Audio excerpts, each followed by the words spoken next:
Silakan di bagian tengah diisi dulu. Gak enak kosong di tengah. Tafadhal, tafadhal. Geser, Pak.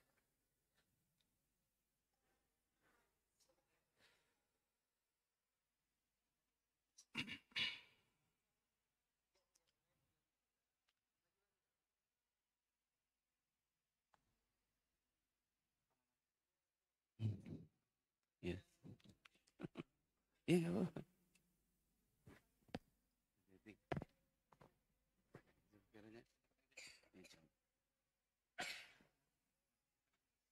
Iya, nggak apa-apa.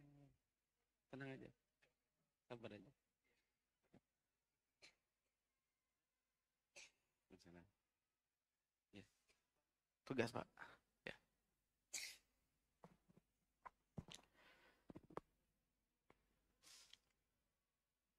Bismillahirrahmanirrahim. Assalamualaikum warahmatullahi wabarakatuh. Alhamdulillah wassalatu wassalamu ala Rasulillah wa ala alihi wa ashabihi wa man tabi'ahum bi ihsanin ila yaumiddin wa ba'du. Asyhadu an la ilaha illallah wahdahu la syarika lahu wa asyhadu anna Muhammadan abduhu wa rasuluhu. Allahumma shalli wa sallim ala Muhammad wa ala ali Muhammad. Baik, teman-teman sekalian, alhamdulillah senantiasa kita bersyukur kepada Allah Subhanahu wa taala di kesempatan di kesempatan sore hari ini, maksud kami maaf, kita akan bersama berbincang-bincang santai insyaallah bersama dengan Ustadz Mufli Safitra hafizahullah taala, dan tema kita pada kesempatan sore hari ini yaitu stres jadi orang tua. Bagaimana sih ceritanya? Tapi sebelumnya kita akan sapa terlebih dahulu. Ustadz, Assalamualaikum Ustadz. Ya, nampaknya udah lelah Ustadz ya. Karena Ustadz untuk sekarang ini sesi ke-8. Ya, ini merupakan sesi terbanyak dari Ustadz-Ustadz yang telah datang ke Lubuk Linggau Ustadz. Masya Allah. Ya, semoga Ustadz diberikan kesehatan oleh Allah Subhanahu wa taala. Baik Ustadz, langsung saja. Kita sudah nggak sabar nih. Stres jadi orang tua ini maksudnya apa Ustadz? Tafadhol Ustadz. Jazakumullah khairan. Bismillahirrahmanirrahim. Assalamualaikum warahmatullahi wabarakatuh. Waalaikumsalam warahmatullahi wabarakatuh. Alhamdulillahirabbil alamin wassalatu wassalamu ala asyrafil anbiya'i wal mursalin wa ala alihi wa ashabihi ajmain. Jamaah yang dirahmati Allah, jazakumullah khairan untuk rangkaian daurah di Lubuk Linggau ini. Saya ucapkan secara pribadi mulai dari hari Jumat dan sempat ada satu sesi yang akhirnya tidak saya bisa isi karena pesawatnya yang delay, yaitu ada kajian khusus tenaga medis di rumah sakit AR apa namanya? Air Bunda. Arbunda. Nah, dan ini adalah sesi ke-8 ya Ustaz. Kalau yang ini 1, ya, 2, 3, 3, 4, 5, 6, 7 dihitung sama khutbahnya. dengan pagi tadi. Dan saya mulai tadi malam. Jadi gini, tadi malam itu kan mati lampu ya. Iya. Teman-teman tuh mati lampu. Karena mati lampu, saya kepanasan di atas kasur, jadi saya turun ke lantai. Saya tidur di atas lantai, yang AC-nya langsung ke lantai. Tapi kan karena mati lampu, jadi nggak ada AC. Sepanjang tidur kan udah nyala listrik begitu ya. Jadi AC-nya nyala lagi. Nah, saya dalam keadaan di bawah itu tidur, AC-nya langsung ke badan. Jadi bangun subuh tadi sudah mulai rasa sakit kepala. Dan sampai tadi jam 3 saya tahan-tahan, saya kasih balsam gitu. Tapi nggak hilang-hilang. Nah, akhirnya tadi minta Pak Ladi kalau ada obat sakit kepala. Ini jadi karena masih ada sakit kepala, kalau saya pakai peci, kepalanya itu tertekan gitu. Jadi saya enggak pakai peci. Ini bukan mau pamer rambut ya. Bukan mau iklan rambut. Tapi di balik papan teman-teman paham bahwa Ustadz Mufli itu sakit yang masih bisa ditahan, dia akan tahan dan akan tetap ngisi pengajian. Tapi kalau terlihat dia lepas peci, pasti lagi sakit kepala. Nah, cuma di kota-kota yang lain yang tidak memahami, kalau lagi nonton di Facebook atau di YouTube, sering ada komen, Ustadz pakai pecinya. Ada gitu. Ustadz, kenapa kau lepas peci? Nah ini disclaimernya adalah, kalau saya lepas peci dalam sebuah sesi, itu kemungkinan besar sedang sakit kepala.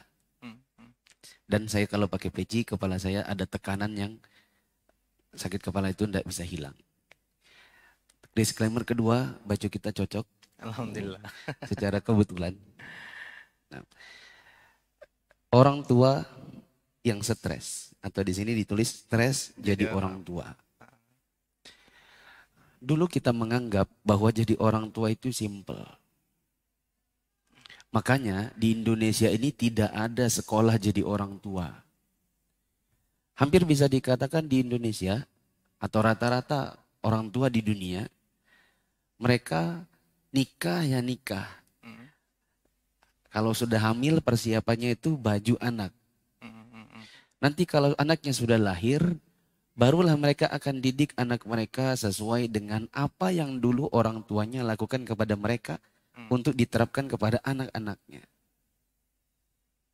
Jarang ada orang tua yang jadi orang tua itu persiapan. Jarang ada pasutri di Indonesia ini khususnya yang mau jadi orang tua itu baca buku dulu, ikut kajian parenting dulu sebelum anaknya lahir. Kebanyakan mereka bisa kita katakan orang tua otodidak. Dan itu terus turun-temurun di negeri kita ini sampai akhirnya datang pandemi. Ketika datang pandemi, pernah nggak terpikir 30-40 tahun yang lalu? Atau paling tidak 10 tahun yang lalu. Terpikir ada sekolah ditutup? Nggak ada. Bukan karena kerusuhan. Dan yang ditutup bukan cuma sekolah. Masjid juga ditutup. Kita tidak pernah bayangkan hal itu. Belum pernah mengantisipasinya. Lalu kemudian ketika sekolah ditutup, kita harus hadapi kenyataan anak kita harus belajar dan kita sendiri yang harus mengurusinya. Dulu kita itu tahu tinggal 3R. Tentang diri kita sebagai orang tua, terutama dari sisi pendidikan anak, kita tuh cuma tahu 3R. Antar, bayar, pulang pintar. Ya enggak? Antar anak sekolah, belikan mamanya motor. Bapaknya kerja, mama antar anak sekolah. Begitu kalau di Linggau? Iya. Kalau di Balikpapan begitu. Bayar SPP. Dan maunya karena saya sudah bayar, aku nggak mau tahu pokoknya anakku harus pintar. Kalau anakku enggak pintar, salah sekolahnya. Begitu. Nah sekarang setelah anak-anak harus ada di rumah, ini kebetulan saja sekarang sudah mulai buka lagi sekolahnya. Karena disuruh vaksin anak-anaknya. Tapi kenyataannya Bapak Ibu merasakan tidak ketika anak-anak sekolah di rumah? Apa rasanya ngajarin mereka? Capek, Ustaz. Antum ada anak ya? Ada. Bagaimana rasanya? Capek. Ada stresnya? Iya, ada stresnya. Bahkan anak-anak bilang, lebih kejam Bapak Ibuku daripada guru-guru di sekolah. Lebih mending sekolah. Bapak Ibuku nggak bisa mengajari aku dengan lemah lembut begitu. Masih mending guru-guru di sekolah. Nah jamaah yang dirahmati Allah, apa sebab orang tua itu stres dalam mengurusi anak-anaknya? Nah ini yang mau saya sebutkan. Kalau jamaah mau mencatat, alhamdulillah. Kalau tidak mau mencatat, catatlah.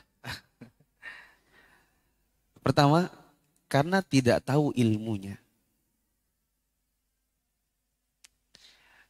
Yang menyebabkan orang tua itu punya tekanan-tekanan dalam didik anaknya adalah karena tidak ada ilmunya. Seperti yang saya bilang di awal, kebanyakan dari kita itu otodidak jadi orang tua. Contoh, orang tua stres karena anak di usia 2 tahun tidak bisa berbicara dengan benar. usia 2 tahun, itu sudah selayaknya dia bisa bicara dengan menyebutkan berbagai benda. Dia sudah tahu peci, meja, piring, gelas, warna-warna, putih, hitam. Yang dasar-dasar ya, warna merah, biru. Bahkan keponakan saya umur 1,5 tahun, dia sudah tahu warna-warna yang sifatnya percampuran. Putih sama hitam kalau dicampur jadi apa? Abu-abu. Dia tahu abu-abu. Kuning sama merah kalau dicampur, oranye. Dia tahu ini warna oranye. Artinya anak usia 2 tahun, apalagi 3 tahun, itu harusnya bisa berbicara dengan benar. Nah, saya pernah ketemu dengan orang tua yang ketika saya tanya, anak antum bicara apa? Karena anaknya saya tanya umurnya berapa? 1,5. Anak antum ngomong apa dia? Karena dia dari tadi berbicara sesuatu yang kita tidak bisa memahami. Misalnya, bil. Karena ketika ada bilnya saya paham, oh ini kayaknya minta mobil. Mobil-mobilan kayaknya. Kan bil, oh ada mobil. Oh mungkin motor. Tapi yang paling unik adalah ketika saya bilang sama bapaknya, anak antum ngomong apa? Bapaknya bilang, kadang kita itu bingung dia itu ngomong apa. Kalau orang tua saja bingung anaknya ngomong apa, bagaimana dengan orang lain? Bagaimana dengan guru di sekolah? Bisa memahami anak yang kadang-kadang bicaranya lambat. Kita bilang speech Jadi delay. itu kondisi yang nggak normal Ustaz ya? Ketika 2 tahun belum bisa bicara gitu. Ustaz. Iya. Iya. Iya. Solusinya Ustaz? Nanti saya sebutkan. Kemudian contoh yang lain yang mau saya bahas besok subuh di Palembang. Oh gitu. Kalau mau pakai handuk pasti kejar-kejaran. Oh ya. Kalau mau makan pasti lari-larian. Siapa yang begitu anaknya? Iya. Gak bisa kah anak kita itu gini, Ustadz, bagaimana caranya agar anak saya itu duduk makan dengan tenang dan tidak perlu berlari-larian? Jawabannya itu ada ilmunya. Kenapa anak Anda lari-larian? Karena bapak ibunya tidak tahu cara bikin dia duduk. Itu ada ilmunya. Istri saya punya sekolah. Kalau di sini sekolah umur berapa? Umur mulai 5 tahun Ustaz. 5 tahun. Ya. Di sekolah saya ada sekolah 0 tahun. Ada sekolah. Oh, saya pun sempat bingung istri saya ketika bilang kami mau bikin sekolah. Di bawahnya itu ada lagi namanya, di bawahnya TK ada PAUD. Ada lagi namanya baby school. Apa tuh baby school? Sekolah bayi. Jadi saya nanya sama istri saya, waktu awal-awal, sekolah bayi, bayi sekolah. Iya, sekolah apa? Baca Quran, doa, pelajaran-pelajaran dasar. Caranya, oh ada ilmunya. Bagaimana cara membuat anak-anak itu tidak berlari-larian? Oh itu ada ilmunya, kata istri. Jadi sama kayak anak kita yang lari, yang umur 3 tahun, 4 tahun, kalau keluar dari WC mau dihanduki dia harus lari-lari dulu. Menambah kerjaan, bikin mamanya capek gitu kan. Harus teriak-teriak, harus marah-marah. Itu karena orang tua nggak paham ilmunya. Contoh yang lain, ada anak yang sudah usia 6 tahun, 7 tahun. Kalau diambil handphonenya marah. Ada sebagian orang tua yang kalau anaknya dikasih handphone, anaknya tenang. Kalau diambil ngamuk. Tapi karena bapaknya tidak mau mendengar anaknya sedang menangis, dikasih lagi. Orang tua tidak tahu bagaimana caranya membuat anaknya diam meskipun tanpa handphone. Kenapa? Karena tidak tahu ilmunya. Yang kedua, kenapa orang tua stres? Nanti soal solusi, nanti Ustadz Arif bisa menggali. Nanti saya kasih solusi kalau saya ditanya. Kalau nggak ditanya, saya nggak kasih solusi. Saya lempar permasalahan aja. Yang kedua, sebabnya adalah karena suami istri tidak satu visi. Orang tua itu bisa stres sendiri, manakala dia dengan pasangannya tidak satu visi. Contoh mudah. Bapak maunya anak sekolah, Bapak maunya anak itu di rumah saja. Tidak usah pergi ke masjid. Karena masih suka lari-lari. Ibu maunya anaknya ikut bapaknya ke masjid. Supaya terbiasa dari kecil pergi ke masjid. Kan gak satu visi nih. Kalau tidak satu visi kadang menimbulkan pertengkaran. Contoh yang lain, ibu sering ikut kajian parenting. Bapaknya jarang ikut kajian parenting. Bapak tahunya pergi kerja, bulanan ada gaji, makan, jalan-jalan. Dia tidak kepengen diganggu oleh keributan di dalam rumahnya. Ketika anaknya nangis, ada cara instan. Handphone yang dikasih pasti diam. Ya kan? Mamanya bilang, ayah jangan dikasih handphone. Saya sudah dengar di kajian parenting, anak-anak itu tidak boleh dikasih handphone. Daripada saya dengarkan keributan. Akhirnya tidak satu visi. Suami maunya tidak dengar keributan dengan cara kasih handphone. Istrinya mengetahui bahayanya dengan cara melarang dikasih handphone. Contoh yang lain sekolah. Ayahnya seorang dokter, dia mau anaknya jadi dokter. Ibu maunya anaknya jadi ustadz. Ketika tidak satu visi seperti ini, kadang-kadang menimbulkan stres dan kebingungan dimulai dari kebingungan anak sendiri. Ya, anak bingung mengikuti alurnya siapa. Bapak beda dengan ibunya. Sebab yang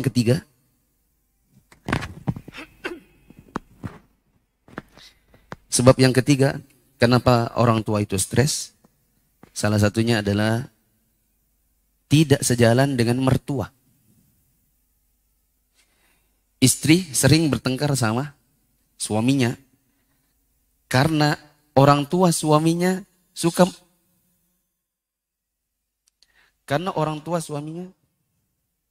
kenapa?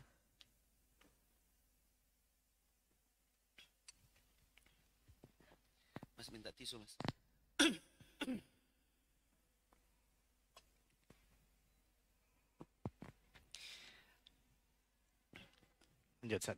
Lanjut ya. Ya. Alhamdulillah kepala saya mulai ringan ini. Tidak sejalan dengan mertua. Tidak sejalan sama mertua. Kadang-kadang ketika anak dibawa ke rumah mertua, ada perilaku mertua yang tidak sejalan dengan yang kita terapkan di rumah. Ya, misalnya orang tua kita masih awam. Atau mertua kita masih awam. Ketika kita bawa anak kita ke rumah mertua, bagi mereka itu hiburan. Tapi bagi kita itu ancaman. Orang tua kita masih awam dan masih suka dengarkan dangdut misalnya. Di rumahnya ada TV. Konteks dangdut sama sinetron itu adalah hal-hal yang selalu dikonsumsi. Nah, itu nanti akan membuat orang tua stres sendiri. Karena visi yang dia terapkan kepada anaknya tidak sejalan dengan yang diterapkan oleh orang tua atau mertuanya. Ada kalanya orang tua ikut campur. Dan itu pasti ada. Ada kalanya mertua berkomentar. Dan itu pasti mereka lakukan. Misalnya berkomentar, kok kamu keras betul sih? Anakmu kecil-kecil sudah dikasih cadar. Misalnya. Kebetulan memang baru 5 tahun kok dikasih cadar. Wajar kan kemudian orang tua atau mertuanya komentar. Kalian ini keras betul. Anak tidak boleh mendengarkan lagu-lagu. Kan biasa aja. Iya mah itu nggak boleh. Kalian ini aliran apa sih? Gitu. Mesti ada komentar-komentar seperti itu. Sebab yang lain, yang keempat adalah perilaku orang tua yang tidak saling membantu. Perilaku orang tua yang tidak saling membantu. Seperti ibu yang kalau pagi pekerjaannya adalah mengurusi rumah, membuatkan sarapan, memandikan anak, mengantar anak, menyiapkan anak pergi ke sekolah. Kemudian mengantar anak pergi ke sekolah, suaminya pergi kerja. Ketika suami pulang kerja, Dia ingin pekerjaannya dibantu. Karena istri sudah capek, udah masak, pengen juga istirahat. Tapi suaminya ketika dia pulang, dia nggak mau bantu pekerjaan istrinya. Ada suami yang sebagiannya itu seumur-umur dia menikah, belum pernah dia pegang sapu. Ada sebagian suami yang sepanjang pernikahan mereka belum pernah pegang spons cuci piring. Belum pernah menyentuh keran wastafel buat cuci piring. Bagi dia itu pekerjaan perempuan. Dan pekerjaan saya adalah mencari uang dan saya mau tahu semua isi di rumah itu beres. Ya. Dan ini akan menimbulkan stres pada istri. Karena istri kita itu bukan perempuan wanita baja. Ada kalanya dia letih, ada kalanya dia capek, ada kalanya dia kayak saya, pusing, migrain. Ada kalanya dia pengen suaminya menunjukkan bahwa suaminya mau bekerja sama. Ya. Ada saya dapati teman, tetangga, siapa tahu dia nonton. Kalau dia nonton, memang saya lebih suka. Karena saya sering komentari dia. Antum itu terlihat sekali orang tua yang tidak terlalu care sama anak. Kelihatan sepertinya seluruh pendidikan anak, hal-hal di dalam rumah, antum maunya istri antum yang handle. Kelihatan. Yang kelima adalah emosi ayah yang sering berimbas kepada istri dan emosi istri berimbas kepada anak. Hal-hal yang bikin stres di rumah salah satunya adalah anak yang kita katakan mungkin sulit untuk diatur. Tapi kita juga harus tahu bahwa ada kalanya anak yang tidak bisa diatur ini adalah akibat kemarahan ibunya. Akibat perkataan ibunya. Akibat kata-kata ibunya yang tidak pas di hatinya. Seperti kata-kata kurang ajar, kepala batu. Apa kalau di bahasa ada di sini? Keras kepala. Yang lain dari itu? Leles. Ya. Kalimat-kalimat seperti itu dikeluarkan oleh ibunya, itu juga akibat kadang-kadang kata-kata bapaknya. Bapaknya lah yang mengatakan itu sama kepada istrinya, dan istrinya menyalurkan kata-kata yang sama kepada anaknya. Kamu ini istri kepala batu, istri leles, ya, istri ndablek, dan yang semacam itu. Dan kalimat-kalimat seperti itu ditiru oleh istri, disalurkan kepada anak. Akibatnya apa? Anak berkata begini dengan hatinya. Aku ini leles. Aku ini kepala batu. Aku ini keras kepala. Terus ya sudah. Namanya juga keras kepala. Sehingga gini, ketika mamanya bilang, Kak, tolong bantu mama Kak. Angkatkan bantal yang dijemur. Kak, bisa bantu enggak? Kakak, mulai naik, marah mamanya. Karena anaknya tidak mempedulikan kata-kata mamanya. Ya kan? Kenapa? Di kepalanya mungkin sudah dia berpikir, lah aku kan memang katanya kepala batu. Katanya aku leles. Ya sudah, sekalian aja. Nah, aliran-aliran emosi dari suami ke istri, istri ke anak, kembali lagi nanti berputar jadi lingkaran setan dalam rumah. Anaknya menimbulkan kemarahan mamanya. Ketika suami menegur istrinya, istrinya juga dalam keadaan emosi kepada anaknya. Akhirnya istrinya juga membuat jengkel suaminya. Dan terputar-putar begitu saja dalam rumah. Yang keenam, Ustaz. Ya, antum bantu ya, karena anak tidak memberi angka di punya anak ini. Apa? Berapa? Keenam. Orang tua hanya mau berharap pada sekolah. dan ingin terima beres. Itu yang menjadi kebiasaan kita. Orang tua hanya mau pokoknya saya antar bayar. Dan karena saya sudah bayar, saya mau anak saya pintar. Mereka bilang itu kewajiban sekolah. Kalau anak saya nakal, kalau anak saya bodoh, maka itu salah sekolah. Seperti kata antum berapa malam lalu. Dan kalau anaknya pintar, dia bilang itu anaknya yang pintar. Bukan sekolahnya yang bikin dia pintar. Jadi kalau anaknya di sekolah bodoh, dia salahkan sekolahnya. Kalau anaknya pintar, dia bilang itu karena anaknya. Dan anaknya pintar karena bapak mamanya memang pintar juga. Jamaah yang dirahmati Allah, zaman salaf dulu nggak ada sekolah. Anak-anak dididik oleh orang tuanya sendiri. Imam Syafi'i itu nggak sekolah. Nggak ada bayar SPP begitu. Para sahabat Nabi dulu, mereka didik anaknya sendiri-sendiri dan anak-anak kecil yang hidup di masa Nabi dalam keadaan mereka masih anak-anak. Ketika Nabi wafat, mereka jadi orang yang hebat-hebat. Anas bin Malik, Abdullah bin Abbas, Abdullah bin Umar. Ini diantara pemuda-pemuda atau anak-anak yang ketika Nabi wafat, mereka tumbuh jadi orang-orang besar. Apakah mereka sekolah? Nggak ada sekolahnya. Terus mereka jadi besar dari mana? Jawabannya dari orang tuanya. Orang tuanya sekolahkan di mana? Nggak ada sekolah. Nggak ada yang sekolah.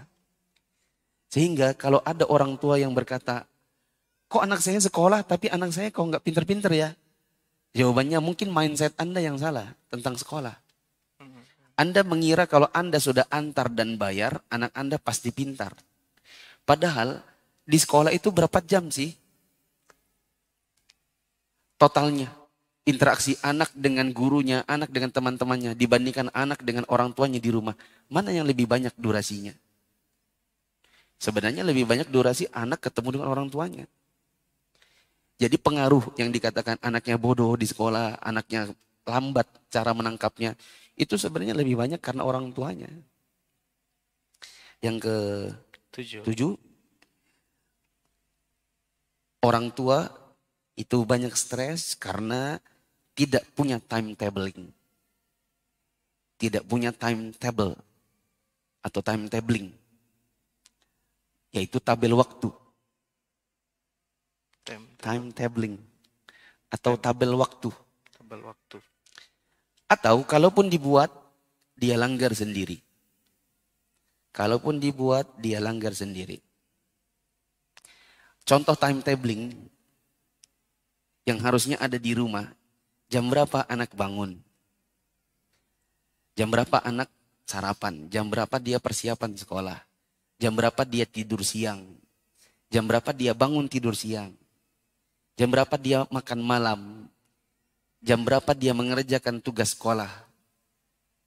Ini di luar sholat ya. Kalau sholat itu jelas. Timetable-nya nggak bisa diganti. Ya. Timetabling seperti ini sebenarnya dibutuhkan di rumah. Tapi orang tua nggak punya. Makanya ada kalanya anak disuruh belajar, dia malah main. Disuruh main, malah pergi makan. Disuruh makan, malah belajar. Ada nggak begitu? Ada. Kak, makan dulu yuk. Nantilah. Iya. Kak, makan dulu yuk. Ayo makan. Ayo nggak kak, makan. Mulai naik mamanya, stres. Karena kalau kakak sudah makan, mama mau cuci piring. Kalau kakak sudah makan, mama mau beres-beres. Kalau mama sudah beres, mama pengen tidur. Nah, keinginannya dia yang begitu, pengennya selesai istirahat dengan cara cuci piring dulu. Itu terhambat oleh anaknya. Kenapa demikian? Karena memang tidak punya timetable. Ada kalanya malah terbalik.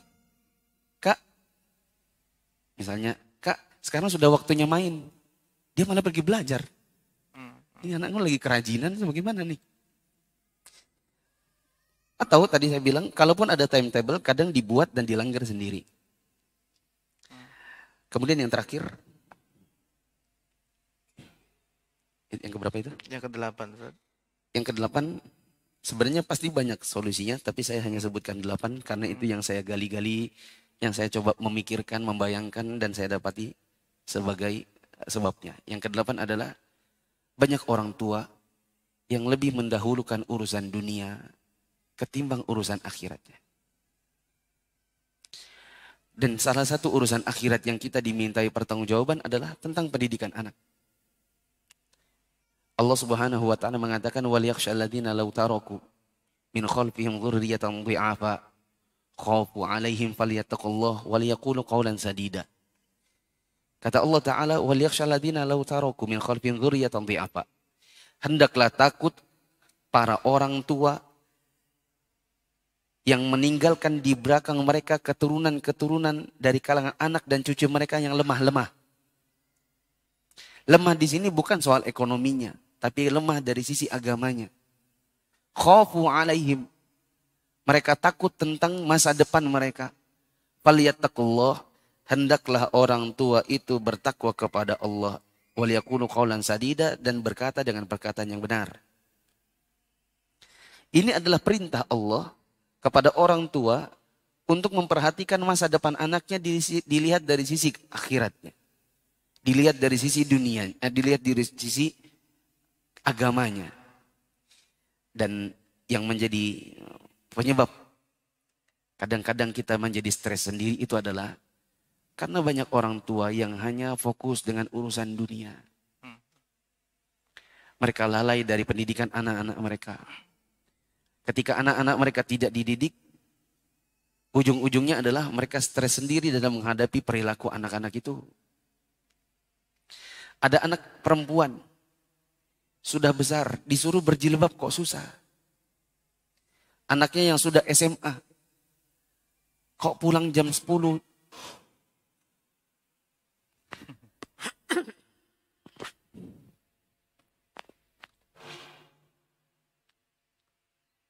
Sampai kaget umatnya.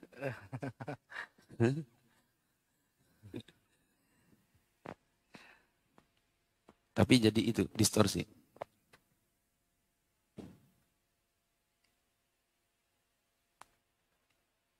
Ini sampai jam berapa ya? Sampai jam 6, Ustaz. Bisa. Lanjut atau bagaimana? Lanjut.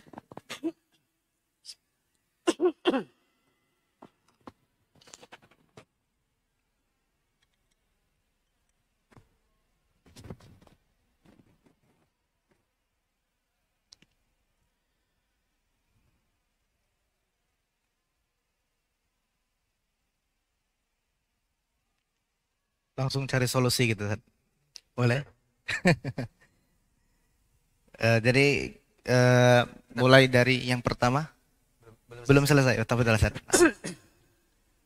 Cuman karena itu ada distorsi. Nah. Cek. Ini kayaknya saya sudah bisa pakai peci.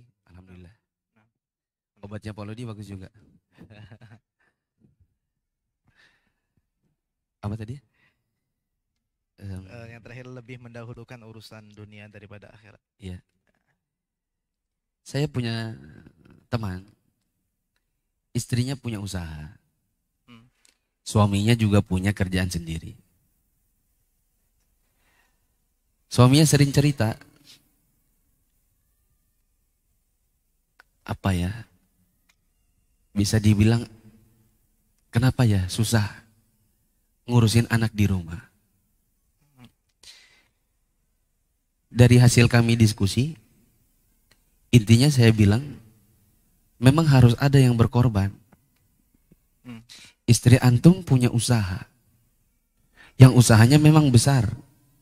Ibaratnya kalau dia libur 1 hari, berhenti 1 hari, itu mungkin ada jutaan yang hilang. Mindsetnya adalah sayang. Ketika sayang dengan dunianya, dia lebih memilih untuk ngurusin kerjaannya ketimbang ngurusin anaknya. Kalau anaknya diajari misalnya matematika, anggaplah anak kelas 1, Kak, cepat ya, mama punya urusan. Jam segini mama harus pergi ngurusin kerjaan. Karena mamanya tadi punya usaha. Oke, kita mulai hitung-hitungan. 1 tambah 1, berapa? 2. 2 tambah 2, 3. Kok 3 sih? 4. Ya 4. Ulang, 2 tambah 2, 4. 2 tambah 3, 5. 2 tambah 4, 5. Kok 5 sih? Awalnya mungkin dia bisa sabar. Tapi sebenarnya dia berpacu antara dia ingin anaknya pintar dengan dia ingin segera pindah untuk mengerjakan urusannya. Bapaknya juga sama. Kalau mau ngajarin anak tidak bisa sabar. Karena dia punya usaha, dia punya pekerjaan yang dia juga harus hadapi bahwa anaknya butuh diajari. Dia pengen anaknya menangkap dengan cepat, maunya cepat selesai. Ya, karena ingin bersegera pindah ke urusan dunia tadi. Begitu jamaah yang dirahmati Allah. Sehingga pada kesimpulannya, stres kita di rumah itu kebanyakan adalah dibuat oleh orang tua sendiri. Stres kita di rumah sebagai orang tua pada dasarnya bukan karena faktor anaknya, tapi karena faktor kita sendiri. Apa saja tadi? Pertama, nggak punya ilmu. Jadi orang tua otodidak. Yang kedua, kita sama istri nggak satu visi. Kita sama istri itu beda frekuensi. Kemudian kita dengan mertua atau dengan orang tua juga kadang tidak sejalan. Kemudian kitanya sendiri juga satu sama lain, suami dengan istri tidak suka saling membantu. Bapaknya emosian. Yang kalau sudah emosian selalu mengeluarkan kata-kata yang tidak enak di hati buat istrinya.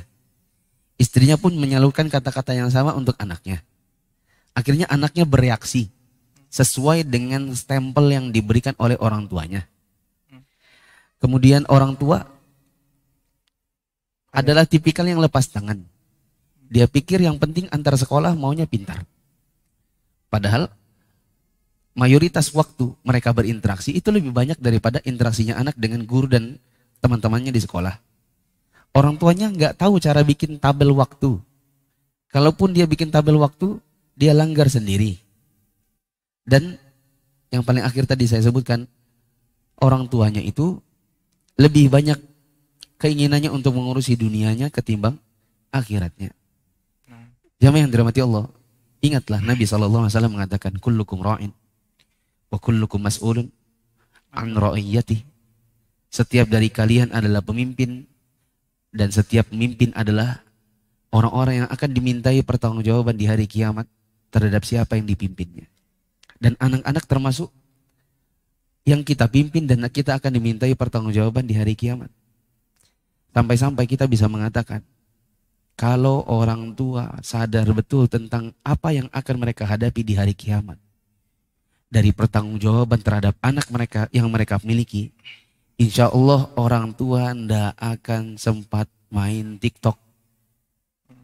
Tidak akan orang tua sempat buka-buka Instagram artis. Kalau mereka paham betapa besar kewajiban dan pertanggungjawaban yang akan mereka hadapi di hadapan Allah nanti di hari kiamat tentang anaknya. Gak ada waktu, gak ada sempat.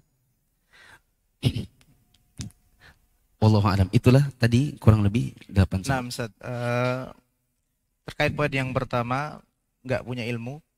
Tadi di sini disebutkan nggak bisa ngomong di waktu kecil. Ini solusinya gimana, Ustaz?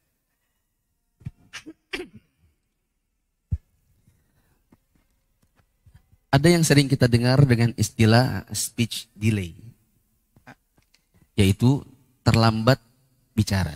Terlambat bicara. Nah. Terlambat bicara ini di luar dari soal ini ya, di luar dari autisme, di luar dari Down syndrome atau yang semacam itu. Ini yang bukan penyakit ya, yang bukan masalah di luar dari kenormalan. Untuk anak-anak yang normal, seharusnya di usia-usia awal 1 tahun, 2 tahun, itu dia sudah punya banyak kosakata. Nah. Yang masalahnya adalah orang tua tidak tahu bagaimana cara membuat anak itu banyak bicara. Anak itu mengerti cara berbicara. Kalau mau ditanya apa solusinya, jawabannya adalah usahakan di usia 0 sampai 2 tahun orang tuanya melabeli semua yang dilihat, yang didengar, yang dirasa, yang disentuh. Misal yang dilihat adalah gelas. Gini, ini ibarat anak bayi ya. Usianya 7 bulan. Kata mamanya, ya mama mau cuci piring, anaknya angkat dulu. Anaknya gendong dulu, bapaknya gendong. Pas gendong, kadang-kadang orang tua malas, malas bicara. Dia kasih dot anaknya, terus dia pegang handphone. Jadi hanya gini. Gitu kan? Dia maunya tetap lanjut kerjaannya. Padahal itu adalah golden time, masa-masa emas, di mana kalau dia mau ngalah, yang nomor 8 tadi apa? Lebih banyak ngurusin apa? Dunia. Coba dia ngalah sebentar. Anda mau kerja berapa lama sih? Mau berapa duit sih yang mau didapat? Coba ngalah dulu. Terus ngomong sama anaknya, ngobrol. Minum susu. Susu warnanya putih. Susu yang warnanya putih. Pesawat deh, lihat. Pesawat. Ada di langit. Langitnya warnanya biru. Coba lihat, ada awan, awannya warnanya putih. Lewat kucing. Kucingnya hitam. Gitu. Tapi karena orang tuanya malas. Sama juga mamanya ini nyusu. Dia nyusu tapi sambil pegang Instagram yang dilihat artis-artis. Masa-masa emas di mana dia bisa berkomunikasi dengan anak tidak dimanfaatkannya. Sehingga itu yang jadi speech delay. Makanya kita dapati, kalau antum kan ngajar di sekolah enggak? Waktu penerimaan anak kelas 1, waktu hari pertama, kan ada anak yang semua hal-hal benda-benda itu dia ngomong gitu kan. Ada yang begitu aktif. Ustadz, ini nakal. Ustadz, itu warna coklat. Itu mejanya dari kayu ya. Kita bilang, anak ini banyak banget kosakatanya. Tapi ada yang di belakang diam aja. Ditanya, namanya siapa? Diam. Nama ibunya siapa? Diam. Banyak kosakata yang dia nggak paham. Misalnya pelajaran warna di sekolah. Bukan pelajaran warna, pelajaran dengan menggunakan alat peraga. Alat peraganya ada warna merah, kuning, biru, hitam. Ada anak yang tipikalnya dia tahu semua. Ini Ustadz yang tongkat yang warna biru Ustadz. Ustadz ini yang airnya yang sudah jadi warna merah. Tapi ada anak yang ini warnanya apa Adi? Bingung dia. Hitam dia nggak kenal, merah dia nggak kenal. Kenapa? Karena orang tuanya memang tidak begitu aktif saat golden time untuk mengajak dia ngobrol, berbicara dengan hal-hal yang banyak yang bisa dilabeli. Tadi saya bilang labeli itu beri nama. Setiap yang dilihat, pesawat, burung, masjid, motor, mobil. Ucapkan semua yang dia lihat. Yang dia dengar. Mamanya datang. Assalamualaikum. Suara Umi. Itu suaranya Umi. Ada azan. Allahu Akbar. Suara azan. Itu azan. Kakeknya datang. Assalamualaikum. Kakek datang. Di sini kakek bilang apa? Kakek. Kakek datang. Nek anang. Ya. Itu tadi yang didengar. Terus yang disentuh. Misalnya dia pegang roti. Ini pegang roti. Bilang roti. Roti teksturnya lembut. Warnanya putih. Yang didengar. Yang dirasa. Misalnya dia makan itu apa? Lemon. Ah. Ya. Begitu kan dia? Dia bilang, kecut, kecut. Masam, masam. Dia pegang kasih madu. Madu, manis. Jadi labeli semua yang dia lihat, yang dia dengar, yang dia rasa, yang dia sentuh. Dengan begitu, nanti di usia 1 tahun, 2 tahun, itu kita sudah tidak perlu lagi tidak kerepotan begitu. Contoh, ketika dia usia 3 tahun kan dia sudah bisa dimintai tolong. Kakak bisa ambilkan kertas yang warna putih? Tentu dia akan ambil kertas dan warnanya putih. Dia tidak akan ambil kertas yang warnanya biru. Dia tidak akan ambil pensil karena yang disuruh ambil adalah kertas. Kita nggak perlu lagi bilang begini. Kepanjang kelamaan pegang bayi ini. Kita nggak akan perlu lagi bilang, Kak, bisa tolong ambilkan kertas yang warna putih yang di situ? Ujuk-ujuk dia datang bawa kunci. Kakak, ayah bilang tadi ambilkan kertas warnanya putih, bukan kunci. Kan timbul kemarahan. Dapat dari mana? Karena anak memang banyak kosakata yang dia nggak paham. Begitu. Jadi apa yang harus dilakukan? Labeli setiap yang dengar, yang dilihat, yang dirasa, yang diraba. Terkait gak nurut kalau mandi nih Zat, tadi Zat. Kejar-kejaran pas pakai handuk nih Zat. Tunggu dulu. Bisa dipahami apa yang saya katakan? Jadi jamaah, jangan jangan sia-siakan masa-masa emas anak Anda. Di usia 0 sampai 2 tahun, itu adalah waktu di mana harusnya banyak perbendaharaan pengetahuan yang dasar, yang bisa dilakukan oleh orang tua untuk menginputnya ke dalam memori anak, supaya banyak yang sudah dia ketahui. Jadi nanti ketika misalnya dia masuk sekolah, anaknya bisa dapat hal-hal yang memang sudah dasar begitu. Itu ibarat antum mau ikut kelas bahasa Arab, antum sudah lancar baca Quran, mengerti dengan lancar membedakan harokat, ya kan? Tentu akan menjadi santri di dalam kelas bahasa Arab yang penangkapannya cepat. Tapi antum mau ikut kelas bahasa Arab, ngajinya belum lancar, belum dapat bekal-bekal tentang harokat, maka antum akan keteteran di dalam kelas itu. Gak punya label sudah. Ya, karena banyak hal yang tidak dilabeli. Solusi yang lain tadi saya mau bilang adalah coba kalahkan dulu handphone Anda ketika Anda bersama anak-anak. Ketika kita sama anak-anak, coba kalahkan dulu handphonenya. Singkirkan dulu. Apalagi di masa-masa anak 0 sampai 2 tahun dan itu golden time. Terkait apa tadi? Iya. Pakai handuk. Iya, pakai handuk. Sebenarnya mau dibahas besok aja di Palembang. Nanti antum bisa dengar di Radio Roja Palembang lah gitu ya. Tapi nggak udah ditanyain. Tentang pakai handuk atau makan yang lari-lari, ada yang jarang diketahui oleh sebagian orang tua yang kita sebut dengan pijakan. Pijakan.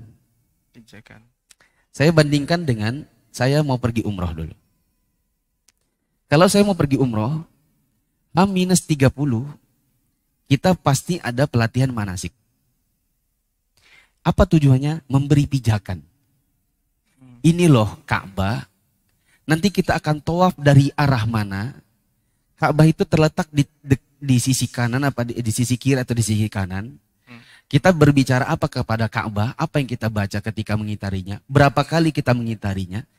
Ketika kita sa'i itu 1, 2, 3, 4, 5, 6, 7, ataukah 1, 2, 3, 7. Sa'i itu dari mana? Sofa ke Marwah atau Marwah ke Sofa? Setelah kita selesai sa'i, apa yang kita kerjakan? Kan itu dipelajari dalam manasik. Tujuannya apa? Tujuannya adalah memberi pijakan. Nanti, sekarang saya yang kaget lagi. Apa tadi? Pijakan. Pijakan apa? H-7. Ketika H-7, saya akan memposting di grup. Karena kita bikin grup sedari awal pendaftaran. H-30 kita manasik. H-7 saya akan memposting hal-hal yang perlu dibawa wajib dibawa, jangan dibawa. Contoh yang wajib bawa jelas paspor. Nanti akan dibagikan di bandara. Baju sekian lembar, peci, kaos kaki dan lain-lain. Yang sebaiknya dibawa. Contoh kecil, peniti. Ada yang tanya, Ustadz itu item peniti buat apa? Banyak fungsinya. Antum kan kalau mau komunikasi dengan keluarga di tanah air, antum butuh ganti kartu. Oh, iya. Kadang-kadang enggak punya colokan. Pakai apa? Peniti. Peniti. Antum pakai sendal jepit antum robek. Kadang-kadang antum harus sambung sementara. Pakai apa? Pakai peniti. Kancing bajunya copot. Kita nggak bawa alat jahit. Kita butuh apa? Peniti. Banyak yang bisa digunakan dengan sebuah peniti. Saya bilang sebaiknya bawa peniti. Yang dilarang bawa diantaranya adalah misalnya baju terlalu berlebihan. Misalnya kita mau umroh hanya 9 hari, jadi bajunya cukup 3 maksimal. Kecuali akhwat bisa sampai 4. Tapi saya pribadi, saya tahu manajemen waktu di mana kita bisa membawa baju hanya 2 lembar. 2 pasang untuk 9 hari. Caranya bagaimana? Itu ada manajemen waktunya. Kita jelaskan sebagai apa? Pijakan. Ketika hari H kita jalan, kita pembagian paspor kumpul di bandara, kita akan beritahu nanti kita akan naik pesawat dari kota ke ini. Nanti sampai di Madinah yang kita akan lakukan adalah masuk ke imigrasi, stempel paspor dan lain-lain. Lalu kita masuk ke hotel. Tapi general saja. Nanti 1 jam sebelum landing, misalnya landing di Jeddah, sebelum landing saya berkeliling di dalam pesawat. Kemudian saya ngobrol sama jamaah perhatikan saya. Tolong yang masih tidur dibangunkan. Perhatikan jamaah. 1 jam lagi kita akan landing. Sampai saat kita landing, setelah kita keluar, yang pertama dilakukan adalah baris ke imigrasi. Jangan dulu ke WC. Nanti kalau kita sudah baris, baru satu-satu ke WC. Kalau semuanya ke WC dulu, nanti baru kita imigrasi, nanti panjang. Jadi baris dulu. Setelah baris semua jamaah masuk, baru kemudian nanti kalau ada yang mau ke WC satu persatu. Apa yang dilakukan imigrasi? Yaitu stempel paspor. Nanti kadang ada diminta fingerprint, entah begini. Nanti kalau sudah selesai, turun dari kantor imigrasi, kita masuk musola. Nanti dari musola, tunggu semuanya berkumpul, baru kita sholat sama-sama. Setelah prosesnya dijalankan, kemudian kita pergi ke hotel. Di hotel, sebelum kita masuk kamar, saya ngomong dulu, jamaah, sebelum masuk kamar, saya beri pijakan. Harap didengarkan. Kita berkumpul lagi di lobi, nanti jam 4 subuh. Karena jam 5 azan subuh. Jam 4 kita kumpul di sini. Ada, tidak ada orang, jangan kemana-mana. Pokoknya kumpul di sini. Bila belum ada orang, maka jangan jalan duluan. Karena bisa jadi sebenarnya yang lain masih terlambat. Pokoknya jam 4 kumpul di sini. Sudah bisa dipahami? Gitu. Jadi selalu ada pijakan-pijakan. Nah, kenapa kita suka lari-larian dengan anak waktu mau kasih handuk? Jawabannya, waktu mandi bisa jadi kita tidak memberi pijakan. Waktu kita mandi sama anak-anak, atau lagi dimandi ini anak usia 2 tahun, 3 tahun, kita sibuk dengan airnya. Ya mandikan, ini samponya, ini sabunnya, ini main bebeknya, airnya ini hangat. Kita sibuk membicarakan apa yang sedang kita hadapi sekarang. Harusnya yang dilakukan adalah apa yang mau dilakukan setelah ini dibicarakan sekarang. Jadi waktu mandi itu pembicaranya adalah setelah ini kita pakai handuk. Bisa dipahami? Jadi nanti ketika selesai mandi, kita ajak dia keluar, dia sudah tahu, udah punya pijakan bahwa yang akan dilakukan sekarang adalah pakai handuk. Sehingga tidak butuh kejar-kejaran. Kalau makan juga lari-lari. Itu diantara masalahnya adalah pertama, tidak punya tempat makan khusus. Yang terbaik buat anak-anak khususnya di 0 sampai 2 tahun, itu adalah punya kursi makan, kursi aktivitas. Di mana dia dikasih duduk, kan ada sabuknya ya, dipasang, makannya didatangkan sehingga dia duduk di situ. Coba saja antum, Kalau punya anak yang 0 sampai 2 tahun yang selama ini masih lari-lari, coba saja bila ada uang untuk beli. Kalau nggak ada uang, ya coba bikin kursi khusus makan. Nanti antum akan buktikan bahwa di setiap jam makan, dia akan tarik kursinya sendiri dan dia minta untuk diangkat, untuk dimasukkan ke situ dan makan di situ. Antum punya? Sudah rasakan? Itu yang saya lihat sendiri juga di sebagian anak-anak di sekolah kami yang baby school. Kan tadi saya cerita, sekolah kami bukan 4 tahun startnya, 0 tahun. 0 tahun. Ketika saya tahu bagaimana cara mendudukkan mereka dengan baik, jawabannya adalah mereka masing-masing punya baby chair. Punya kursi khusus mereka masing-masing. Makanannya dibawa. Mereka makan sendiri. Awal-awal mungkin disuapi. Tapi bagaimana caranya biar akhirnya mereka makan sendiri? Jawabannya ada 2 sendok. Guru di sekolah kami yang baby school, itu ada kursinya anak-anak, misalnya ada 5 bayi. Masing-masing bayi ini awalnya disuapin. Setelah sekian lama, kemudian masing-masing anak punya 2 sendok. 2 sendok ini adalah sendok yang dia pegang sendiri dan sendok yang dipegang oleh guru. Ketika dia kadang disuapi dan dia mau sendiri, maka dia pegang sendoknya sendiri. Itulah kenapa di tempat kami anak umur 1 tahun itu sudah bisa makan sendiri. Gak perlu lagi disuapi. Punya baby chair. Dan tadi kembali lagi kepada pijakan. Pijakannya misalnya begini. Saya punya keponakan. Keponakan saya umur 1,5 tahun. Dan orang tuanya sering mengeluh tentang perkembangan dirinya. Dibawa oleh istri saya masuk ke rumah, nginep 1 malam. Diantar kira-kira jam 11 siang. Istri saya mendudukkan dia di atas kursi di baby chair itu kira-kira jam 12. Jam 12 dia dikasih snack dulu. Lalu istri saya bilang, 1/2 jam lagi Mi Ela itu maksudnya istri saya, Umi Ela. Mi Ela mau sholat. Abang duduk di sini dulu. Umi Ela mau sholat. Nanti setelah sholat kita makan. Ucapan itu dilakukan 1/2 jam sebelum pekerjaannya. Waktu sedang makan jam 12:30 setelah selesai sholat, istri saya bilang, setelah ini kita tidur siang. Tidur siangnya hanya sampai asar. Jadi sambil mengerjakan pekerjaan yang sekarang, sudah disounding, sudah diberi pijakan untuk pekerjaan setelahnya. Kita setelah ini tidur siang. Selesai makan, sudah mulai dibersihkan, bekas-bekas makannya, dibawa dia ke kamar. Kita tidur siang dan kita bangun nanti waktu asar. Dan tidak boleh bablas. Tidak boleh bablas. Tidak boleh orang tua bilang gini, kasihan masih tidur. Yang benar adalah timetabling tadi. Jadwal bangun tidur siang jam berapa? Harus habis asar. Tidak boleh dibablas sampai maghrib. Karena kalau dibablas sampai maghrib, nanti dia melek terus sampai jam 12 malam. Akhirnya anaknya begadang. Bapak mamanya juga ikut begadang, mau nggak mau karena harus nemani. Setelah bangun asar, istri saya bilang, setelah ini snack sore.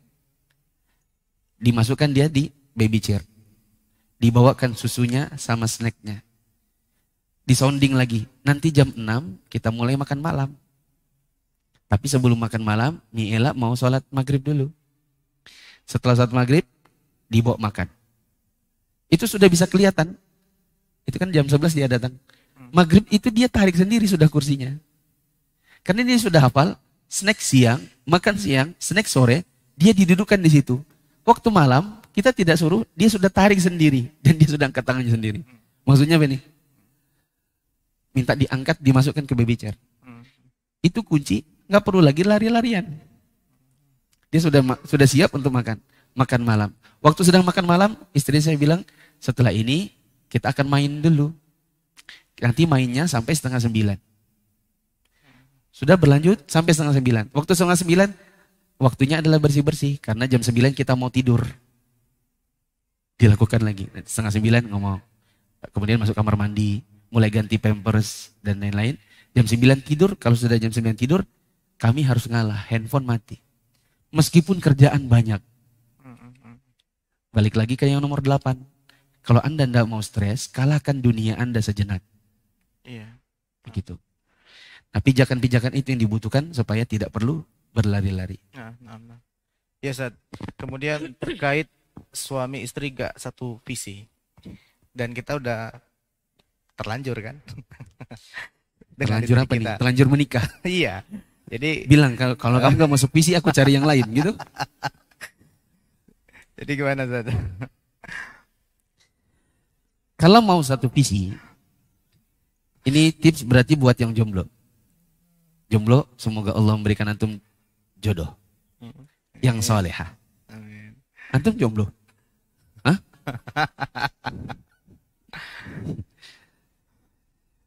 Kalau mau satu visi, di luar dari masa-masa ta'aruf ya. Di luar dari masa-masa ta'aruf. Ini sudah nikah. Yang dilakukan adalah lakukan tipsnya Qadi Shuraih.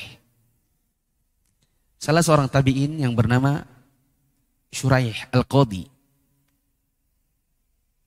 Beliau dinamakan Al-Qadi karena memang seorang hakim yang dikenal keputusan-keputusannya itu adalah bijaksana dan banyak disenangi oleh para sahabat Nabi. Shuraih Al-Qadi menikah dengan istrinya dalam keadaan orang-orang mengenal istrinya itu adalah wanita yang sedikit jutek. Jutek tahu? Apa bahasa sini? Cerewet. Judes. Di sini tahu judes? Judes tahu. Ya. Agak judes, jutek.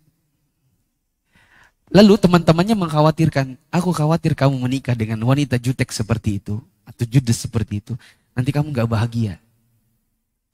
Tapi perjalanan pernikahan Qadi Shuraih begitu bahagia. Maka banyak yang bertanya, apa tipsnya? Kan perempuan istrimu itu kan sebenarnya wanita yang gak idaman laki-laki banget lah. Kata Shuraih Al-Qadi, di malam pertama aku duduk bersamanya. Dan kami bertukar visi satu sama yang lain sambil memberitahukan apa yang aku suka dan apa yang tidak aku suka. Dia pun memberi waktu untuk memberitahu apa yang dia suka dan apa yang tidak dia suka. Maka kalau di zaman sekarang, ini misalnya kita baru nikah nih. Misalnya baru nikah. Jangan langsung tidur. Ya, nyosor gitu, jangan. Kalau zaman sekarang kan ada kopi-kopi ya. Janji jiwa gitu kan. Kita jalan dulu yuk, cari kopi.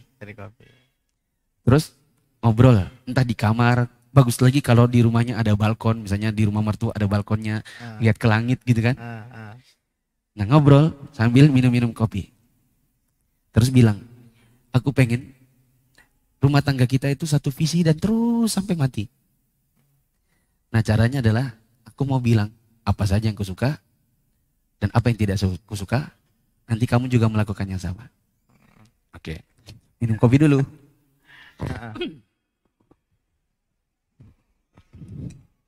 Ini baru kopi ya. Aku itu ndak suka perempuan cerewet. Tapi kalau nasihatnya lembut-lembut, aku nggak apa-apa. Aku rapopo. Tapi kalau terlalu cerewet, aku ndak suka. Aku suka makan ayam kampung. Aku paling suka itu minum teh Jawa pakai vanila. Aku sukanya begini. Yang aku tidak suka misalnya bau ketek. Aku tidak suka dengan perempuan yang kurang bisa bersih dengan diri sendiri. Dan seterusnya. Nanti istrinya juga gitu. Istrinya pasti nggak mau kalah. Dia akan mengutarakan semua yang dia suka, yang dia tidak suka. Supaya apa yang dia suka dikerjakan suaminya, apa yang tidak dia suka dihindari oleh suaminya. Itu cara membentuk satu visi. Dimulai dari malam pertama. Maka jangan langsung nyosor. Kalau sudah berlalu banyak malam, Ustaz, gimana? Kalau sudah berlalu banyak malam, kalau sudah berlalu banyak malam, artinya pernikahan itu sudah bertahun-tahun. Tidak ada kata terlambat untuk memperbaiki apa yang salah. Kemarinnya lagi, kemarin pagi, saya bilang ada 2 tempat yang saya pribadi sangat suka untuk membangkitkan semangat beramal. Nah, Selain kuburan, saya bilang apa? pantai. Pantai. Kenapa pantai? Karena simple untuk ngajak anak main, ngajak istri bermain, ada air, ada membentuk bangunan-bangunan dengan menggunakan pasir. Dan itu mungkin akan sulit kalau saya pergi ke taman kota dan lain-lain. Coba refreshing sama istrinya, kemudian sarapan pagi. Jangan siang-siang karena biasanya kalau sudah siang banyak perempuan-perempuan datang. Banyak anak-anak muda-mudi yang ngumpul, nyetel musik keras-keras. Kita pagi-pagi sarapan sama anak dan istri. Berarti kan setelah sarapan pagi kan kadang dada lapang ya. Nyaman begitu di pantai. Nah, di situ kesempatan untuk bilang, menurutku Mi, hidup kita ini berjalan sebagaimana orang tua atau didak. Ya. Ada hal-hal yang kayaknya kita perlu perbaiki. Kalau ada yang salah dari aku, coba kamu koreksi. Aku juga akan koreksi yang mungkin menurutku ada yang salah pada dirimu. Terutama pada anak-anak kita. Nah, lanjutkan pembicaraan itu terkait hubungan berdua dan hubungan mereka berdua dengan anak-anaknya. Artinya tidak ada kata terlambat. Tinggal mengkondisikan yang namanya family time dan saling memberikan koreksi satu sama yang lain ya, dengan terlebih dahulu mengkondisikan agar lapang dada untuk menerima masukan. Kalau dengan istri mudah, Ustaz. Tapi kalau untuk poin berikutnya, ketidaksejalanan dengan mertua nih, Ustaz. Ini agak berat ini, Ustaz. Saya pernah dapat pertanyaan di kajian Ummahat. Ustadz, saya kalau di rumah, anak-anak tidak menonton TV, tidak mendengarkan musik. Tapi kalau sudah pulang ke rumahnya mertua, saya susah untuk melarang. Karena kalau saya melarang nanti mertua saya tersinggung. Nah, bagaimana caranya agar anak saya tidak mengikuti langkahnya mertua? Jawabannya, sebelum anaknya dibawa ke rumah mertua, beri anaknya pijakan. Nah. Betul nggak? Iya. Bilang sama anaknya, Kak, nanti di rumahnya Eyang, jaga ya adek. Ingatkan jam berapa bangun. Ingatkan jam berapa bikin PR. Jangan lupa sholatnya tidak boleh ditunda-tunda. Nanti malam mungkin Eyang akan setel TV. Kalau Eyang nonton, kakak tidak ikut-ikut di situ ya. Karena apa yang Eyang tonton bisa jadi itu tidak sesuai dengan agama kita. Kalau Eyang nonton dangdut, kakak jangan ikuti. Kalau perlu kakak yang nasihati. Bilang, Eyang itu kan aurat. Eyang itu kan perempuan joget-joget. Eyang kalau lihat yang seperti itu nanti ndak hilang hafalannya. Takutnya nanti Eyangnya bilang, Eyang ndak punya hafalan.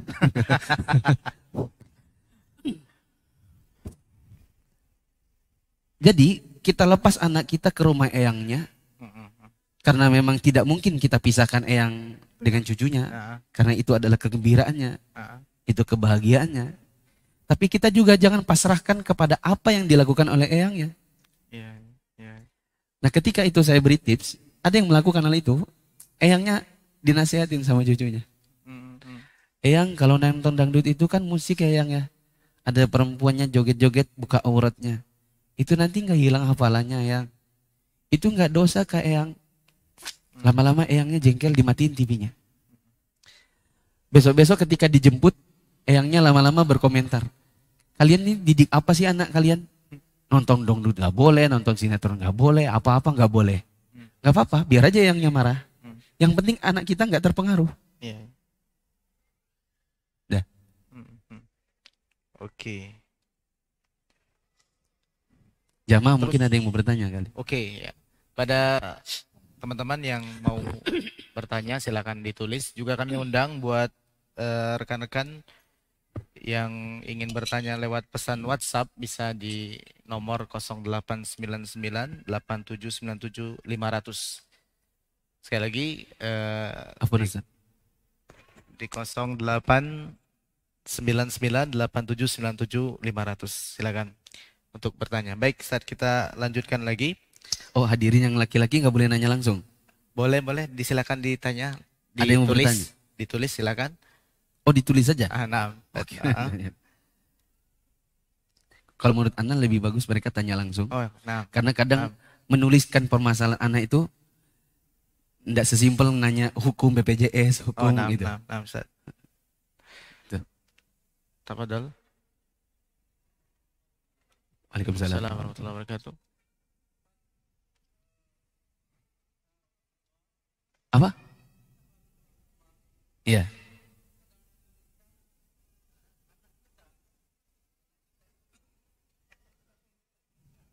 Ya.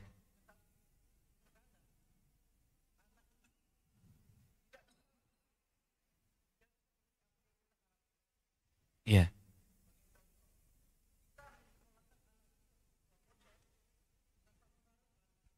Anaknya jadi ustadz.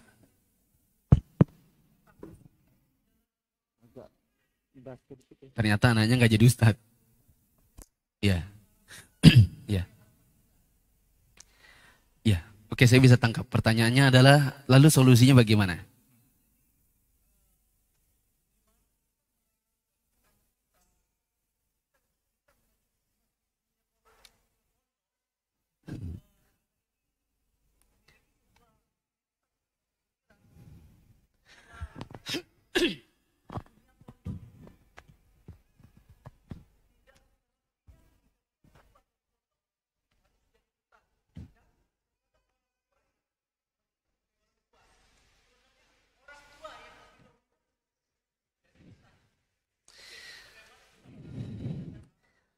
Ini kasus Bapak sendiri?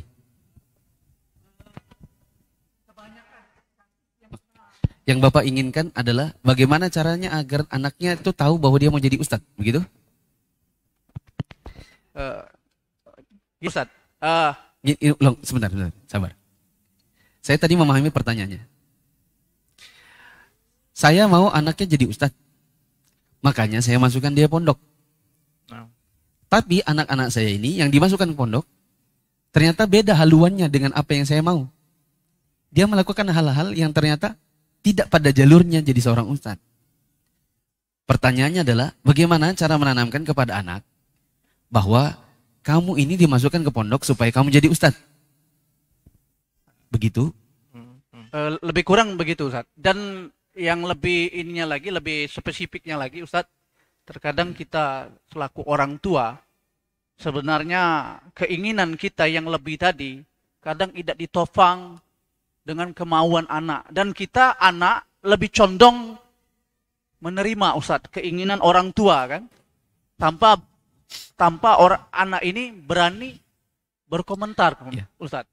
Oke, saya paham. Sudah. Jadi kadang timbul sebuah perkataan dari anak itu sendiri, saya mau masuk pondok, tapi saya nggak mau jadi ustadz. Yeah. Nah, ini bagaimana kita membentuk dan mengarahkan ke anak kita bahwa kita ketika memasukkan dia ke dunia pesantren. Iya, paham. Jamaah yang dirahmati Allah, saya ingin beri pandangan. Bisa diterima, bisa tidak. Sebatas yang saya pahami, anak yang satu dengan anak yang lain itu punya keunikan masing-masing. Ada anak yang punya passion, punya hasrat di bidang agama. Ada anak yang kita lihat sepertinya dia lebih tertarik pada dunia masak-memasak. Ada anak yang lebih tertarik dengan dunia bisnis. Kita bisa lihat minat dan bakat mereka sedari kecil. Yang saya pahami, yang saya yakini itu adalah sebuah kebenaran adalah anak tidak mesti semuanya dijadikan seorang ustadz atau ustazah. Kita harus brainstorming dengan anak-anak kita kemana hasrat, minat, bakat, passion mereka itu. Berapa banyak terbukti Anak-anak yang ketika dimasukkan orang tuanya ke pondok dengan harapan anaknya keluar jadi ustadz atau ustazah, ternyata tidak sesuai harapan. Setengah jalan keluar dan hasilnya malah jauh dari harapan. Nggak mau sekolah. Ada yang ayolah nak kembali ke pondok, nggak mau. Gitu. Ternyata memang tidak sesuai dengan apa yang dia sukai. Yang menurut saya paling baik adalah, kan kita hidup sama anak kita, lulus dari SD kan dia 12 tahun. Dari 12 tahun kita hidup bersamanya, harusnya kita sebagai orang tua paham dong, anak ini sukanya apa. Nah kita duduk sama dia, brainstorming, Kak, sebentar lagi kakak akan lulus SD. Kakak mau masuk mana? Pondok atau sekolah biasa? Kakak punya cita-cita enggak? Mau jadi apa? Payah, sebagian anak usia 12, banyak yang belum tahu passionnya di bidang apa. Orang tuanya juga tidak mengerti tentang anak-anaknya. Orang tuanya hanya bisa, pokoknya masuk pondok ya. Kalau enggak usah sekolah. Ada yang seperti itu. Kalau enggak mau masuk pondok, ya udah enggak usah sekolah.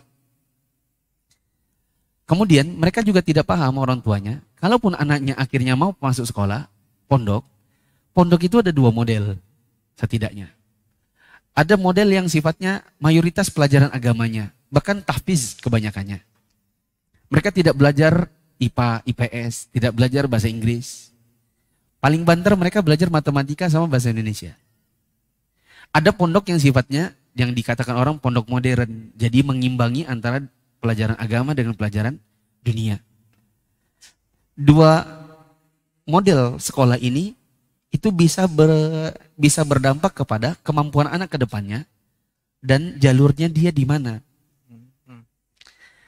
Kalau yang mayoritasnya agama, bisa jadi itu yang nanti arahnya adalah kepada dakwah. Yang mayoritasnya justru adalah pelajaran dunia, ya, seperti ada sebagian sekolah di Jakarta, pondok pesantren, tapi kegiatannya hanya subuh menghafal, sisanya yang mulai dari jam 7 sampai malam, itu pelajarannya justru bahasa Inggris, matematika, IPA, IPS. Dan itu nanti larinya adalah ke arah dunia. Ingin dijadikan ekonom, dijadikan insinyur, dijadikan dokter, dan seterusnya. Ada orang tua yang mau anak jadi dokter. Tapi sekolahnya mayoritasnya hafal Quran. Ketika anaknya akhirnya dipaksakan untuk masuk ke kuliah kedokteran, banyak hal yang dia nggak punya pijakan. Banyak hal yang dia belum mengetahuinya. Biologi dia nggak mengerti ilmu biologi. Dimasukkan kuliah kedokteran karena dapat beasiswa hafalan 30 juz. Akhirnya keteteran juga. Di kuliahnya dia nggak bisa mengimbangi anak-anak yang memang lulusannya adalah SMA biasa, yang sudah terbiasa dengan ilmu-ilmu biologi dan yang semacam itu. Jadi pandangan saya, bisa diterima bisa tidak, saya lebih condong anak-anak kita itu diarahkan sesuai dengan minat dan bakatnya. Dan itu bisa diketahui dengan cara mengamati, dan ada kadang-kala kita butuh brainstorming. Ngobrol sama mereka, tukar pikiran. Saya ingat betul, mama saya mengajak saya bicara di usia saya 8 tahun. Di suatu malam yang mati lampu, dan kami duduk hanya dengan lilin. Bapak saya sedang ada di bawah karena mengkoordinir orang kerja bakti tengah malam. Saya ingat betul malam itu. Bapak ngajak orang kerja bakti tengah malam. Dan waktu itu mati lampu. Entah kenapa dia kerja bakti kok tengah malam. Mama saya ngajak saya ngobrol di usia saya 8 tahun. Mama saya bertanya, Kak, dia kalau ngomong saya ngomong tak. Tak kalau nanti kalau sudah besar mau jadi apa? Karena bapak ibu saya dua-duanya guru, saya bilang saya mau jadi guru. Dan saya sudah tahu minat dan bakat saya itu adalah ke mengajar, bukan ke kedokteran atau yang semacam itu. Karena saya dari kecil punya perpustakaan pribadi yang bukunya begitu banyak, dan masa-masa ujian dulu kan CAU. Zaman-zaman dulu CAU. Setiap ujian CAU, anak-anak tetangga itu main ke perpustakaan untuk minta saya ajari. Dan saya sudah bisa mengajari gini, begini, begini. Sampai saya kuliah S1, S2, bahkan di S1, Masa-masa ujian S1, ujian akhir semester, tengah semester, itu saya bukan belajar. Saya mengundang teman-teman saya via SMS, siapa yang mau ke kosku nanti ku ajari. Bukan saya merasa pintar, tapi saya mengetahui prinsip begini. Kau belajar, kau tahu. Kau ajari, kau kuasai. Jadi saya sudah belajar persiapan jauh sebelum ujian. Dan di masa ujian saya mencari objek teman-teman satu kampus yang mau saya ajari supaya saya kuasai. Makanya sampai akhir tidak ada yang ngalahkan IPK saya. Karena saya one step ahead. Satu langkah lebih maju dari mereka. Mungkin kalau teman-teman kuliah saya nonton ini, mereka tahu. Saya punya kebiasaan, kalau jelang ujian saya cari teman-teman yang mau diajari. Nah saya sudah tahu hal itu dari usia saya 8 tahun. Saya bakatnya di mengajar. Gitu. Jadi saya kira cukup ya. Jangan paksakan anak sesuai dengan yang mau orang tuanya. Laluilah proses-proses pengamatan dan mengajarkan mereka untuk menyalurkan mereka dengan brainstorming. Di mana kira-kira bakat dan minat mereka. Nah, Ustaz, kita beralih ke pertanyaan yang telah masuk di nomor WhatsApp. Ustadz, bagaimana cara menanamkan agar anak tidak takut ke kamar mandi sendiri? Terkadang tertanam di otaknya ada hantu, Ustadz. Usianya berapa? Nggak disebutkan di sini. Bila malam hari main nggak berani. Ngajak anak ke kamar mandi di usia 7 tahun, 5 tahun, itu berbeda dengan usia 12 tahun. Oh, nah. Kalau usia 12 tahun, tipikalnya orang tua itu permainan bully. Bully-bully dengan kata-kata, penakut. Gitu aja takut. Ya. Dan itu tidak boleh. Ya. Bullying, stempel-stempel buruk seperti itu tidak diperkenankan di dalam agama kita. Ya. Nah, itu masalahnya adalah, ini yang bertanya, tidak memberitahu anaknya usianya berapa. Tentu kalau anak 0 sampai 2 tahun, ya jelas ditemani. Anak usia 3 tahun sampai 7 tahun atau sampai 5 tahun bisa jadi ditemani, bisa jadi tidak. Dan biasanya yang mereka takutkan adalah karena gelap. Kalau gelap, maka kita bantu di awal-awal karena mungkin mereka tidak sampai untuk menyalakan saklar. Tinggi badannya belum sampai. Ada kalanya misalnya 4 tahun, 5 tahun kita ajarkan untuk menarik kursi pendek. Gini ya bang, kalau abang mau ke kamar mandi, coba sini abang. Nah ini kursi, coba abang panjat. Coba pegang saklarnya. Wah bisa. Berarti supaya di kamar mandi terang, abang bisa manfaatkan kursi kecil. Nah itu masalahnya nggak tahu umurnya berapa. Gitu. Ada pertanyaan yang lain? Silakan. Ada Iwan? Nah, tafadhal.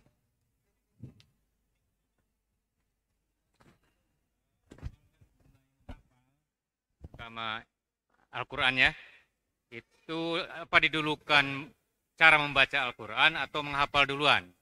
Karena di sekolah RJ ini ada 2 pendapat ya akhir-akhir ini. Ada yang menginginkan yang penting baca dulu supaya hafalannya nggak salah. Padahal anak belum bisa baca gitu. Terima kasih Ustaz. Golden time buat anak-anak untuk menghafal itu usianya berapa?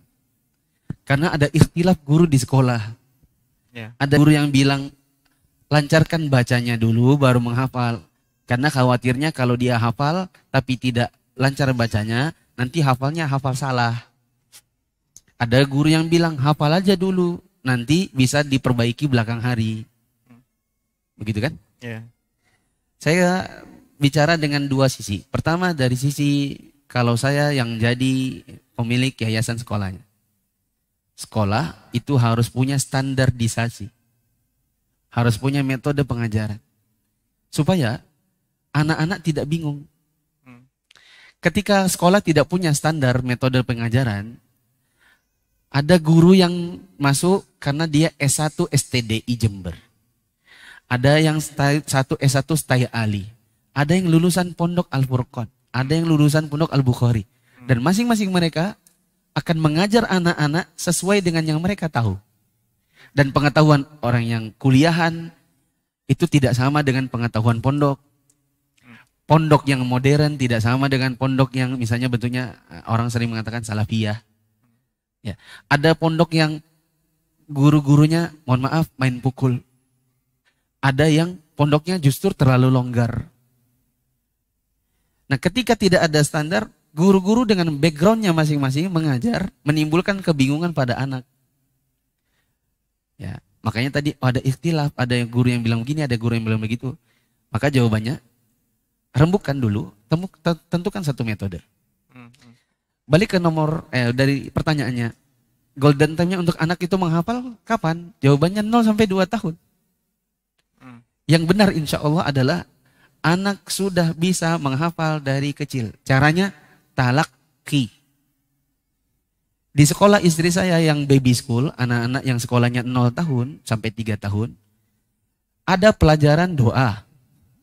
Ya, saya ceritakan dulu. Waktu istri saya pertama kali bikin baby school, ada umahat-umahat yang nyinyir. Bahkan menjapri istri saya. Kasihan sekali anak-anak masih bayi sudah disekolahkan. Istri saya tanya sama saya jawab apa? Saya bilang, enggak usah dijawab. Kalau kamu yakin itu adalah sebuah kebenaran, lakukan, jalankan tanpa terlalu peduli dengan kata orang. Karena kalau terlalu ngurusi kata-kata orang, nanti nggak jalan-jalan. Kamu yakin bisa? Yakin, dan ini ada metodenya. Apa sih yang kamu pelajari di baby school, yang kamu ajarkan? Pertama, doa-doa. Ketika anak-anak itu mau masuk kamar mandi, keluar kamar mandi, itu semua ditalaki. Gurunya yang masuk ke situ wajib bisa baca Quran dengan baik dan benar. Istri saya tidak menerima guru yang tidak bisa baca Quran. Karena nanti dia akan mentalaki anak-anak. Misalnya juz 30. Anak 0 sampai 3 tahun di sekolahnya istri saya, misalnya jam 8 anggaplah saja. Jam 8 mereka pelajarannya adalah talaki juz 30. Maka gurunya mengaji dan anaknya mendengarkan. Yang mungkin orang tua tidak bisa membayangkan adalah bagaimana membuat mereka tenang. Anak 0 sampai 3 tahun bagaimana caranya mereka tenang mendengarkan guru mentalaki juz 30? Jawabannya baby chair. Anaknya didudukkan di kursinya masing-masing, dikasih sabuk. Dan gurunya berhadapan dengan mereka berlima. Lalu dibacakan. A'udzu billahi minasyaitonir rajim. Bismillahirrahmanirrahim. Anak-anak itu dengar murattal atau talaki dari gurunya, mereka diam. Begitu. Cara bikin diam, tadi ada baby chair. Ada pijakan. Yang sudah diberitahu, nanti jam 8 yang kita lakukan adalah setelah sarapan, talaki. Gurunya yang bicara. Gurunya yang mengajarkan. Anak-anaknya mendengarkan. Begitu. Saya kira harusnya sudah terjawab. Kapan golden time-nya? Jawabannya adalah dari kecil, dari 0 sampai 2 tahun. Bagaimana cara mengajarkan mereka supaya tidak salah? Jawabannya harus ada yang mentalaki, yang talakinya benar. Nanti balik lagi, orang tuanya nggak bisa ngaji, Ustaz. Orang tuanya nggak hafal. Nah, di situ tantangan lagi. Berarti bapak ibunya harus ikut kelas tajwid. Harus punya ilmu. Ya. Intinya, kan? Balik lagi nomor 1, orang tuanya harus berilmu. Belum punya ilmunya. Nah, kalau mau, maka bisa gunakan juz 30 rekaman. Ada Ustadz namanya Mufti Safitra. Ada rekamannya di YouTube. Putarkan ke anak-anaknya. Supaya ustadznya itu dapat pahala jariah. Masya Allah. Amin, amin, amin. Tafadhol teman-teman. Masih ada yang mau bertanya? Silakan. Kita sampai pukul 18, tafadhol, silakan.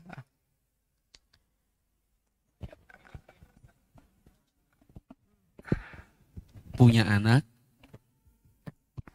Saya memiliki seorang anak yang berusia umur 3 tahun. 3 tahun.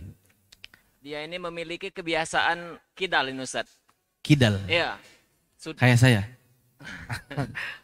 Sudah ketika makan itu kan kidal, Ustaz. Dipindahkan ke kanan, kemudian kembali lagi ke tangan kidalnya. Ini bagaimana cara mendidiknya? Tidak dengan cara emosi seperti itu, Ustaz. Anak saya kidal. Kalau disuruh makan tangan kanan, dia balik lagi tangan kiri. Sudah dipindahkan sendoknya, dia tangan kiri lagi. Bagaimana cara mendidiknya supaya tidak emosi? Supaya nggak emosi, permainkan tangan dan kakinya antara kanan dengan kirinya. Contoh, ini anak saya, ini bapak, ini bapaknya, ini anaknya. Ini 3 tahun kan? Ya. Kanan, tepuk. Kanan, kiri, kanan. Dia paham kanan, kiri, kanan. Nanti kan dia hafal kan? Oh ini kanan. Jadi ketika dia lagi makan tangan kiri, kita bilang apa? Tangan kanan. Coba, tangan kanan. Nah, maksudnya dia mau makan tangan kiri. Oh, ya. Dia mau coba gini. Tangan kanan. Oh, gitu. Paham? Jangan gini. Kanan. Itu kan nggak emosi kan? Ya. Sama juga kaki kanan, kaki kiri. Ini saya praktek. Kita begini yuk. Kaki kanan, kaki kiri. Coba sini. Ayo. Ini. Sini berdiri. Oh ya sini ya. Kamu aja. Kaki kanan. Enggak gini. Sentuhin kakinya sama kakinya. Kakinya ke kaki Ustaz. Kanan. Sentuhin kanan. Kiri. Kiri. Kiri mana? Kiri. Ya, kanan. Kiri. Kanan. Tangan kanan. Kiri. Kiri. Kanan. Kiri. Kanan. Pas dia mau makan tangan kiri kita bilang, kanan. Gitu. Waktu dia pegang sendoknya kiri, kita bilang, stop, kanan. Nanti dia pindahkan kan. Dia makan tangan kanan. Masya Allah. Gitu caranya, supaya nggak emosi. Gitu. Ya, silakan. Teman-teman.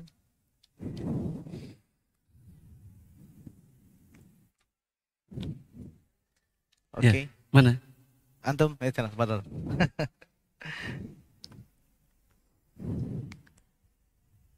Ibu-ibu lihat kah peragaan tadi? Lihat. Assalamualaikum warahmatullahi wabarakatuh, Ustaz. Qadarullah kita sedang tidak usia kecil lagi, Ustaz. Ya. Jadi ada anak-anak yang menginjak sekolah usia pondok. Dan qadarullah karena kita belum paham ketika itu bagaimana mendidik anak yang benar. Ya kadang-kadang kita mendidiknya dengan kekerasan dan sebagainya lah, Ustaz. Yang jadi kadang-kadang termasuk juga yang stempel-stempel tadi juga itu sempat kita lakukan, Ustaz. Namun ya seiring dengan berjalannya waktu, alhamdulillah ketika anak beranjak agak besar, dia paham dan dengan seperti itu alhamdulillah kita suami istri kerjasama juga untuk mendidik anak. Si istri ketika anak ini untuk anak sendiri pertanyaan. Ini curhat kayaknya. Curhat ya? Curhat. Lah, Ustaz. Dengan istrinya enggak? Ada, Ustaz. Jadi ketika anak marah, si istri yang nenangin anak bahwasanya Abi sayang dan sebagainya. Dan alhamdulillah asbab itu si anak tidak merasa dendam dengan abinya, Ustaz. Karena tadi dikasih tahu sama uminya. Nah, yang ingin anak tanyakan, kan kita udah titip anak kita di pondok dan kita udah merasa nyaman. Merasa nyaman karena ya alhamdulillah di situ anak-anak kita bisa dikondisikan. Permasalahannya, Ustaz, ketika anak liburnya agak panjang. Liburnya panjang. Liburnya lebih panjang dari yang biasa, kadang-kadang cuma 2 pekan. Nah ini kadang-kadang ada yang hampir 1 bulan. 1 bulan setengah libur, pindah kelas, kenaikan ya Ustaz ya. Iya. Dan dia pasti cari handphone. Yang dengan sebab itu ada aksi balas dendam. Aksi balas dendam di sini ketika di pondok dia harus bangun malam, dan ketika pulang cukup di pondok aja bangun malam. Ini mau bangunnya agak siang. Ketika di pondok kita nggak pernah pegang HP, ini pengen pegang HP dan sebagainya. Jadi kadang-kadang ketika dikasih tahu si anak mengatakan di pondok kami nggak bisa, Bi, begitu Ustaz. Minta solusinya Ustaz. Anak di pondok